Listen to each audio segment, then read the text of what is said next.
పరిధిలో తాగునీటి సమస్య తీర్చేందుకు ప్రభుత్వం చేపట్టిన ప్రయత్నాలు చివరి దశకు చేరుకున్నాయి.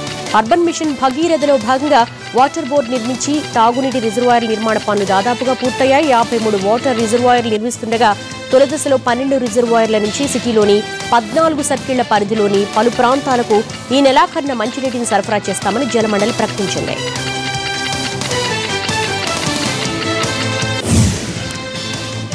1900 కోట్లతో శివార్లోని 11 సర్కిళ్లలో తాగునీటి సరఫరా ప్రాజెక్టు పనులు వాటర్ బోర్డు చేపట్టింది. హట్కో ప్రాజెక్టులో భాగంగా 2200 కిలోమీటర్ల మేర పైప్ లైన్లు వేస్తున్నారు. మొత్తం 53 రిజర్వాయర్లలో 12 రిజర్వాయర్లు మంత్రి కేటీఆర్ చేతుల మీదుగా ప్రారంభం కానున్నాయి. మొదట శివారు ప్రాంతాలకు మంచినీరిచ్చాకే మిగతా ప్రాంతాలకు నీటిని సరఫరా చేయాలని అధికారులు భావిస్తున్నారు. ఇక ప్రారంభానికి సిద్ధంగా ఉన్న రిజర్వాయర్ల ప్రాంతాల్లో పర్యటించిన ఎన్టీవీ క్షేత్రస్థాయిలో రిజర్వాయర్ల నిర్మాణం, ఏ ప్రాంతాలకు మంచినీటి సరఫరా అవుతుంది ఇలాంటి అంశాలను పరిశీలించింది.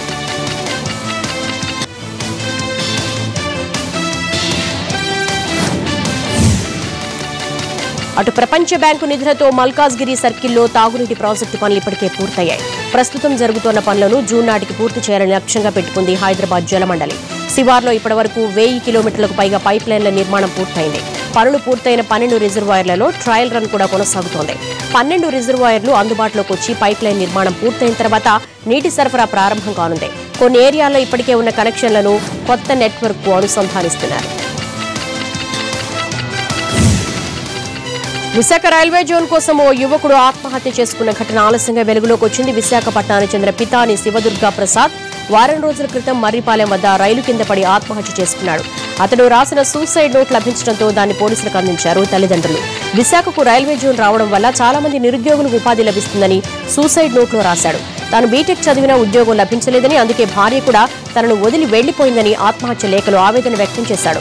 విశాఖకు రైల్వే జోన్ వచ్చేలా చర్యలు తీసుకోవాలంటూ ముఖ్యమంత్రికి లేఖ రాశారు దుర్గాప్రసాద్.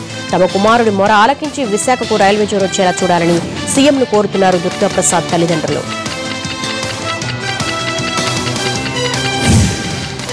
కరీంనగర్ జిల్లాలోని చెల్మెడ్ ఆసుపత్రిలో ఉదయం 4 రోజుల చిన్నారి కిడ్నాప్ కేసులో పురోగతి కనిపించింది. 2 అనుమానితులను పోలీసులు అదుపులోకి తీసుకున్నారు. వారిని ప్రస్తుతం విచారిస్తున్నారు. అంతకుముందు ఆసుపత్రి సిబ్బంది నిర్లక్ష్యం కారణంగానే చిన్నారి కిడ్నాప్ అయిందంటూ తల్లిదండ్రులు, బంధువులు ఆందోళన చేశారు.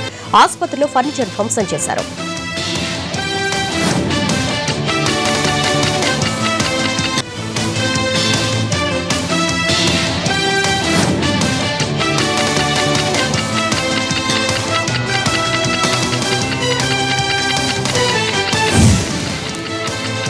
శశికళ వర్గంపై మరోసారి పన్నీరు సెల్వం ఆగ్రహం వ్యక్తం చేశారు.